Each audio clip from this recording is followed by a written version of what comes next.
The day the intern dumped an iced latte down the front of my suit and screamed that her husband was the CEO of this hospital, I did not raise my voice. I did not flinch. I simply took out my phone, looked her dead in the eye, and made one calm call. You should come down here and see this. Your new wife is throwing coffee on me. A few hours earlier, a wide-body jet had hit the runway at Chicago O'Hare with a heavy thump that rattled the windows. After more than 8 hours over the Atlantic, the cabin lights had come back on in that polite, artificial glow that makes everyone look tired and expensive at the same time. I closed my book, slid my feet into my flats, and pulled my carry-on from the overhead bin with the kind of practiced ease that comes from living in airports more than living in one place. The moment I stepped into the arrivals corridor, Chicago smacked me with its summer heat and that familiar mix of car exhaust, pretzels, and concrete baking in the sun. People call it ugly. People call it gritty. To me, it has always smelled like home and responsibility. My name is Catherine Hale. I am 32 years old. To the outside world, I am the woman people point at in glossy business magazines and whisper about in fundraising galas. The only heir of my late mother, who built Meridian Health Partners from a single community clinic into one of the largest private hospital networks in the Midwest. I hold the controlling shares. I sign the final approvals. I carry the weight of every life saved and every scandal avoided. But the world never sees the part that matters. They do not see me sitting alone in a hotel room at 2 a.m, reading contract clauses until my eyes burn. They do not see the board members who smile for cameras while quietly counting the days until I slip. They do not see the way grief can sit in your chest like a stone, even after the flowers die and the condolences stop. This trip had lasted exactly 1 month. Switzerland, then Germany, then a final stop in the Netherlands. I had personally toured factories, negotiated delivery schedules, and signed procurement terms for a fleet of next-generation imaging machines for our flagship hospital in Chicago. That responsibility should have belonged to my husband, Grant Mercer, the man currently sitting in the chief executive officer chair at Meridian. Grant was handsome in the way people trust at first glance. He had the kind of smile that made donors loosen their wallets. He could charm a room full of surgeons and financiers without breaking a sweat. But when the conversation turned technical, when the negotiations got sharp, when the numbers needed to be defended line by line, Grant would fold. He would defer. He would nod and promise things he did not understand. So I had stepped into the background, like I always did. My official title was Chief Strategy Officer. In reality, I was the one clearing the path. I was the one taking the bruises so he could walk into board meetings and look like a visionary leader. A black car was waiting at the curb, the kind with tinted windows and a driver who does not ask questions. It slid down the Kennedy Expressway toward the city, past the steel and glass towers that always look like they are trying to cut the sky open. I did not go home. I should have, after a month away. I should have gone straight to my townhouse, kissed my sleeping son, and taken a shower that did not smell like plain cabin air. But something in me refused. I needed to see it with my own eyes. I needed to see what kind of culture my husband had been running while I was gone. So I told the driver to take me to Lakeshore Meridian Medical Center, our flagship, our crown jewel. 20 floors of blue glass and polished stone on a prime stretch of the near north side, where the lake breeze sometimes makes the air feel clean for 5 seconds before the city reminds you what it is. The sign out front still carried my mother name in brushed steel letters, and seeing it always did 2 things to me at once. It made me proud, and it made me afraid. I told the driver to drop me at the main entrance, not the private executive garage. I pulled my own suitcase through the revolving doors like any other woman coming in from the street. I wanted to hear the real sounds, not the polished version that appears when leadership walks through. The lobby was alive. The announcement system called out patient numbers. Families murmured into phones. Nurses moved like they were being pulled by invisible strings. The air smelled like disinfectant and coffee, and the faint metallic edge of fear that always lives in hospitals. I stood near the reception desk, adjusting the lapels of my cream-colored pantsuit, letting my eyes travel. And then I saw him, Dr. Rafael Ortiz, chief of cardiology, down on one knee on the marble floor, performing chest compressions on a middle-aged man who had collapsed near the gift shop. His hands were locked. His arms were straight. His face was focused in that calm, hard way that separates real healers from people who just like the title. Sweat ran down his temples. His voice cut through the lobby. Give him space. Stay back. Let him breathe. A nurse rushed forward with a glucometer and a tray. Raphael did not look up. He was a machine built for saving lives, but there was gentleness in the way he tilted the patient head and checked the airway, like he was handling something sacred. I watched him in silence. Raphael and I went to school together. Not the same classes, not the same social circles, but the same late nights in libraries, the same coffee-stained textbooks, the The same brutal exams that make you either quit or become harder than you knew you could be. He had never cared about impressing anyone. He just worked. He just did what was right. The day my mother died, it was Raphael who stayed at the hospital until sunrise, coordinating staff and calling in favors to keep the system stable while the board circled like sharks. Grant was there too, of course, smiling, shaking hands, performing grief like it was a role. Watching Raphael now, saving a stranger, I felt that familiar ache of respect. And then the moment shattered. A sharp, high-pitched voice sliced through the lobby like a cracked violin string.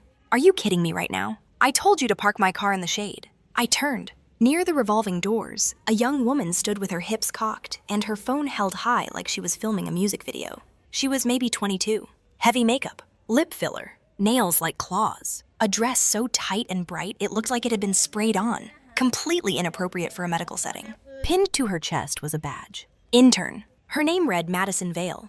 An older man in a valet uniform stood in front of her. His shoulders were bent. His hands trembled slightly. A veteran cap sat on his head, faded with years. I recognized him immediately. Mr. Klein. He had worked at Lakeshore since before my mother expanded Meridian. He was the type of employee people forget exists until the day they need him. "I am sorry, miss," he said, voice quiet. "We have been busy with ambulances. I will move it now." Madison rolled her eyes so hard it looked painful. "You move like a fossil. How do people like you even get jobs here? This is supposed to be a top hospital. 5-star, not some bargain basement clinic." Then, without missing a beat, she spun toward her phone and flipped her expression like a light switch. Her face turned into a smile so fake it made my skin crawl. "Hi guys, good morning. Your girl Madison is literally dealing with the most incompetent staff. But it is fine. I stay positive. I stay cute. Drop some hearts for me." I glanced at the clock above reception. 9:15 in the morning. Shift start was 8. An hour late. Out of dress code. Harassing staff. Live streaming in the main lobby like it was a stage. I felt heat crawl up my neck. That slow burn of anger that does not explode right away. It tightens. It concentrates. It waits. The contrast was disgusting. Raphael on his knees, saving a life with sweat dripping onto marble. Madison filming herself while humiliating an elderly man. I tightened my grip on my suitcase handle and walked toward them. I touched Mr. Klein's shoulder gently, letting him know he was not alone. His eyes widened when he recognized me, and he opened his mouth to greet me properly. I raised one finger. Quiet. I did not want my identity announced yet. Not until I saw how far this would go. Then I turned to Madison. "Excuse me," I said, voice low and even. "This is a hospital, not a filming set. And that man is doing his job. You are late. You are in violation of dress code. You are causing a disturbance. Put your phone away." Madison looked me up and down like I was something stuck to her shoe. "Who are you?" she snapped, loud enough for her live stream to catch. Some patient relative. Some bored woman with nothing better to do. "I am talking to my employee." Employee? She called the valet her employee. Then she shoved her camera closer to my face. "Look at this, everybody. Some bitter lady is trying to police me. You can tell she is jealous. Probably got left by her man. Now she wants to bully a young healthcare worker." The nerve of it was unreal. "Put the phone down," I said, still calm. "You do not have permission to film me. You do not have permission to film in this lobby. Put it away." Madison widened her eyes in mock innocence, then leaned closer, smile turning sharp. "Or what?" Then she did it. She stepped sideways like she was clumsy, like it was an accident, and slammed the full cup of iced coffee she was holding straight into my torso. Cold liquid poured down my suit. The fabric soaked instantly, turning cream into brown. It dripped down my legs and splattered onto the marble. The smell hit me. Sweet syrup. Bitter espresso. Cheap arrogance. That suit had been a gift from my mother before she died. She had handed it to me and said, "Wear it when you need to remember who you are." Now it was stained by a girl who thought she owned the place. Madison started crying. Not real crying. Performing. She threw her head back and wailed, loud enough to turn every head in the lobby. "Oh my God. You assaulted me. You pushed me. You ruined my dress." She aimed her phone at herself, tears sliding down perfectly applied makeup. "Everybody, you saw it. This woman attacked me. She is violent. She is unstable. This is what happens when you let trash walk into a hospital." People who had not seen the beginning started murmuring.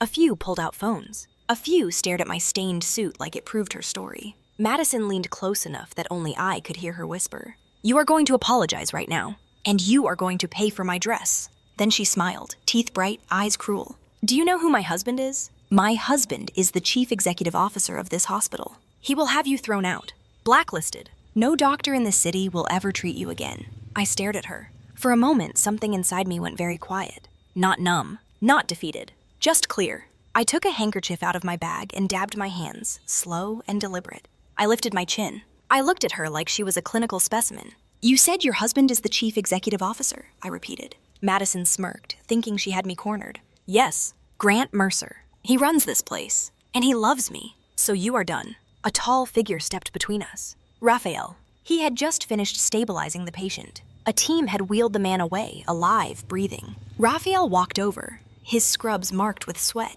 his face controlled in that calm, dangerous way. Why is there chaos in my lobby? He asked. Madison instantly snapped her performance toward him. Dr. Ortiz, thank God. This woman attacked me. She spilled coffee on me. She is harassing staff. I am live streaming so people see how unsafe this place is. Raphael did not look at the phone. He looked at the rules plaque on the wall. Read it, he said. Madison blinked. What?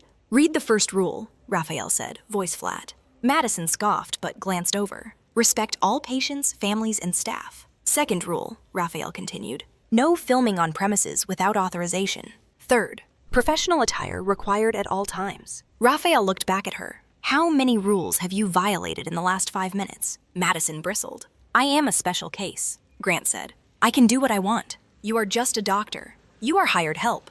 The lobby went so quiet I could hear the air conditioning hum. Raphael let out a short laugh, no humor in it. Hired help. You are right. I am hired for skill, integrity, and patient care. And you are here doing what exactly? Performing for strangers. Humiliating staff. Using a man name like a weapon. Madison lifted her chin like she was still winning. I am his wife. Raphael's eyes sharpened. If you were a woman with even a drop of class, you would not stand in a hospital lobby bragging about an affair. That landed. People started whispering again, but now the whispers aimed at her. Madison's face flushed and she panicked. She lifted her phone again and screamed into it.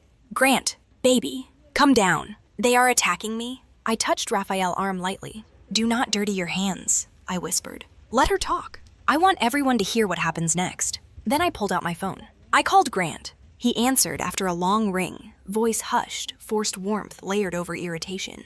Catherine, I am in a high-level meeting. Are you back already? Why did you not tell me you landed? I would have arranged a car. I put him on speaker. I turned the volume up. I did not answer his questions. You need to come down to the main lobby, I said. Grant paused. What? Right now. I cannot. I am with the state health delegation and the investors. This is critical. Come down here, I repeated. Right now. Catherine, please, he said, tension seeping through. Go home. Rest. We will talk tonight. I looked at Madison, who was staring at my phone with a new kind of fear, like she recognized something she did not understand. Then I said it. You need to come down here and see your new wife throwing coffee on me. Silence. A thick, dead silence. For 1 second, I could picture him.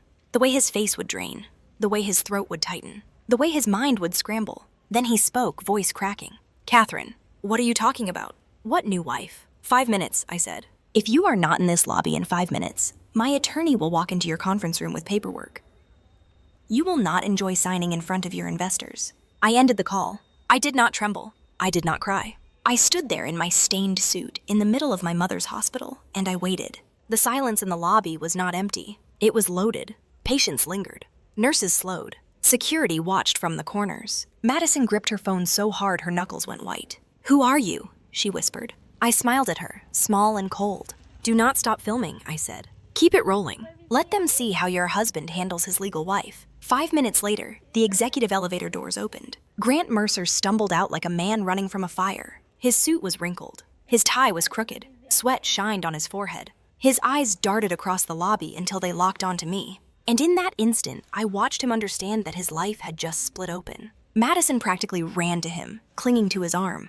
Baby, thank God. Tell them who I am. This woman attacked me. Dr. Ortiz is bullying me. Grant froze. His body went stiff under her grip. He stared at me like he was staring at a loaded gun. I tilted my head. Grant, I said softly, go ahead. Do what she asked. Show everyone who is in charge. Madison shook his arm, desperate. Say it. Fire her. Call security. Make her apologize. Grant turned to Madison, and his eyes changed. Not love, not desire. Hate. Pure, terrified hate. Then he slapped her. The sound cracked across the lobby. Madison stumbled back and fell on the marble. Her phone skidded away, still recording, camera catching the ceiling lights spinning like a dizzy halo. Grant screamed at her. Shut up. Stop.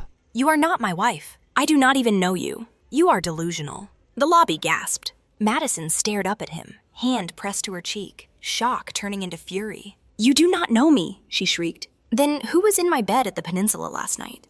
Who signed the papers for the condo in River North? Who promised me you would divorce her as soon as she came back from Europe? Grant lunged toward her like he wanted to silence her. Raphael stepped in and shoved him back with one firm hand.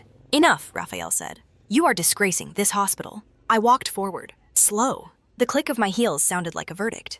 Grant, I said, voice flat. You want to pretend you do not know her? Fine. Explain why her badge has unrestricted access to your executive floor. Explain why her account received $2 million from a shell vendor tied to our equipment procurement budget.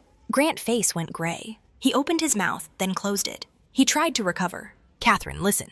It is not what it looks like. She is lying. She is obsessed. She tricked me. He dropped to his knees, right there in the lobby. He grabbed the hem of my suit jacket, coffee still drying on the fabric. Please, he whispered.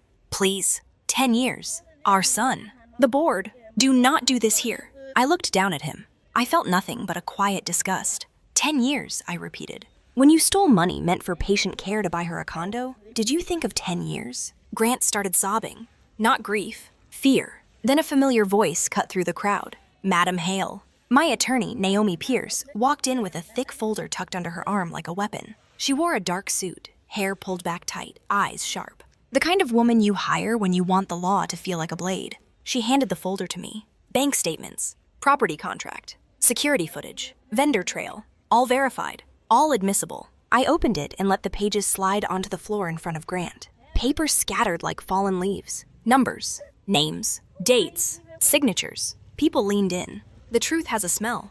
It smells like ink and panic. Grant stared at the evidence and made a sound like a dying animal. Madison, still on the floor, began to sob in a different way. Not fake now, real. Because she finally understood she was not the star of a fairy tale. She was the accessory in a crime. I lifted my head and let my voice carry. My name is Catherine Hale, I said, chair of the board for Meridian Health Partners. The lobby went still. Effective immediately, Grant Mercer is terminated from his position as Chief Executive Officer for ethical violations and suspected felony embezzlement. Security, escort him off the premises. 2 guards stepped forward. Grant grabbed at my ankle, desperate. Catherine, please. I stepped back. I am done, I said.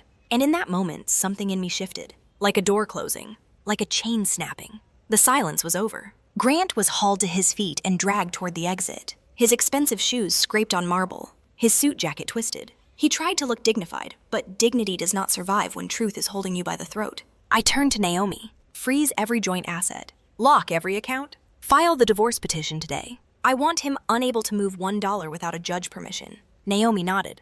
Already drafted. Ready for your signature. I looked at Raphael. Dr. Ortiz, I said, the chief executive role cannot sit empty. We need leadership that has earned trust. Starting now, you will serve as interim chief executive officer until the board votes formally. Raphael blinked, surprised. Then he straightened. Yes, Madam Hale. Applause erupted. It started with nurses, then physicians, then staff. Not for power, for relief. For the feeling that someone had finally cleaned the rot out of the building. Madison tried to crawl away. Naomi stepped in her path. Ms. Vale, Naomi said, calm as a courtroom. You are being terminated from your internship for misconduct. You will also be subpoenaed as a recipient of stolen funds. That condo will be seized. Every luxury purchase will be traced. You will return every cent. Madison shook, eyes wild. Please, I did not know. He told me he was going to divorce you. He said you were cold. He said you did not love him. He said he deserved happiness. I leaned down, close enough that she could smell the coffee on my suit. He said whatever you needed to hear to become useful, I said. But you still chose to humiliate an elderly man. You still chose to throw coffee. You still chose to brag about power you did not earn. Madison sobbed harder. Security escorted her out. The lobby slowly returned to motion. People went back to work. The announcement system resumed. A child laughed somewhere near pediatrics. But I stood there feeling like my bones had been hollowed out. Winning does not always feel like winning. Sometimes it feels like you just amputated a limb to survive. That afternoon, I went home and kissed my son's forehead while he slept. I washed the coffee-stained suit with shaking hands. Not because it could be saved, but because I could not stand the idea of leaving my mother gift dirty. Then the real war began, because Grant did not disappear quietly. That evening, my phone lit up with alerts. Headlines, clips, edited videos, a story spreading like a virus. Billionaire heiress attacks intern in jealous rage. Hospital coup staged by chair and lover doctor. Chief executive officer framed by wife and her boyfriend. They had taken Madison livestream and cut it like a blade. They removed the parts where she insulted Mr. E. Klein.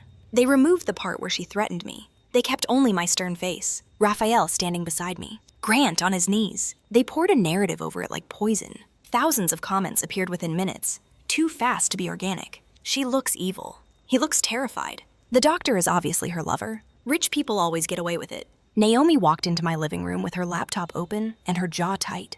"It is a coordinated campaign," she said. "Bot accounts. A black public relations firm. Funding came from a private account, but the trail is familiar. Grant moved money before we froze everything." I stared at the screen until my eyes burned. He could not win legally, so he wanted to win emotionally. He wanted to stain my name so badly that the board would flinch. He wanted to pressure me into a settlement, or punish me for daring to end his fantasy. I stood. "No," I said. Naomi raised an eyebrow. "No to what?" "No to hiding," I said. "No to silence. No to letting him write the story. Schedule a press conference tomorrow morning. Invite everyone, major networks, local stations, medical journals, online tabloids, all of them." Naomi nodded once. "Understood." The next morning, the auditorium at Lakeshore Meridian was packed with cameras and microphones. Reporters leaned forward like wolves. Flashbulbs popped. The air felt electric, hungry. I walked on stage in a simple black dress. No jewelry except my wedding band, still on my finger like a bruise I had not removed yet.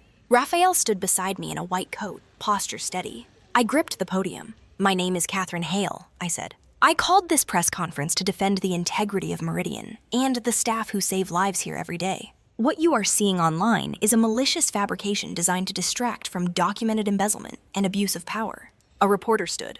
"Are you having an affair with Dr. Ortiz? Did you remove your husband to install your lover?" The room held its breath. Raphael reached for the microphone. He looked at me first, silent question in his eyes. I gave a slight nod. He turned to the room. "Dr. Ortiz," he said. "Chief of Cardiology. Interim Chief Executive Officer as of yesterday. I will answer." He paused, voice low and steady. "Catherine and I have been colleagues for years. Friends. Trusted partners in patient care and leadership. There has been no affair." He inhaled once, but I will not hide one truth. I have cared about her longer than I should have allowed myself to. I kept it silent because she was married, because she deserved peace, because this hospital deserved stability. I never crossed an ethical line. I never touched what was not mine. The room shifted. Not scandal, not excitement. Respect. Raphael continued. "We withheld additional evidence yesterday to preserve Mr. Mercer dignity. He has chosen to weaponize lies, so we will no longer protect him." A screen lit up behind us. Documents, vendor trails, wire transfers, a timeline. Raphael pointed. "This shows the procurement budget for critical equipment. Payment was authorized, then diverted to a shell entity. That shell wired funds to a luxury property transaction. The purchase date aligns with the supposed emergency deposit request Mr. Mercer signed, while Ms. Hale was overseas negotiating directly with manufacturers." The reporters scribbled. Cameras zoomed. Raphael turned back to them. "This was not a marital dispute," he said. "This was theft from patient care. It delayed equipment that saves lives." I took the microphone again. "I will not argue on the internet," I said. "I will argue in court. We have filed for divorce. We have frozen assets. We have submitted evidence to the district attorney. Meridian will cooperate fully." Then I leaned forward, voice dropping. "And to the people spreading edited clips, I have one question. If you were the one who built a hospital, who carried it through grief, who protected it while someone you trusted stole from it, would you stay silent to look polite? Or would you cut the cancer out in public so the body could live?" By noon, the narrative flipped, not because of my anger, because of receipts. The truth is not always loud, but it is heavy. It crushes lies if you let it land. Grant was arrested within weeks. Federal charges. Wire fraud, embezzlement, misuse of funds tied to healthcare contracts. Madison was charged as a recipient of stolen funds. Her condo was seized. Her influencer career evaporated overnight. The same people who cheered her live stream called her a parasite the moment the money trail surfaced. The board tried to squirm. A few old men tried to blame me for appointing my husband in the first place. Naomi handed them a folder of internal emails showing Grant had been recommended by those same men, pushed through as a puppet they thought they could control. They went quiet. Raphael and I rebuilt. We cleaned departments. We implemented compliance checks that could not be bypassed with charm. We reinstated staff who had been punished for reporting issues. We upgraded security and prohibited filming with real enforcement. 1 year later, I stood in the atrium of Lakeshore Meridian as we unveiled a new wing dedicated to my mother, funded by donations that poured in after the scandal, because people saw what we did with the truth. My son ran ahead of me, laughing, chasing the echo in the glass. Raphael walked beside me, not as a savior, as a steady presence, a man who showed up when it mattered. I finally removed my wedding band that night, alone, and placed it in a small box. Not as revenge, as closure. And here's the part everyone asks me. Do I feel satisfied? Sometimes. But more often I feel something quieter. A clean emptiness where a lie used to live. A peace that comes only after you stop begging for someone to love you correctly. So let me ask you what I still ask myself on the hard nights. Was I too ruthless for detonating my husband's double life in the main lobby, in front of patients and staff? Or was that the only way to protect the hospital and the people inside it? And if you were standing in my coffee-stained suit, would you have stayed silent, or would you have made the call?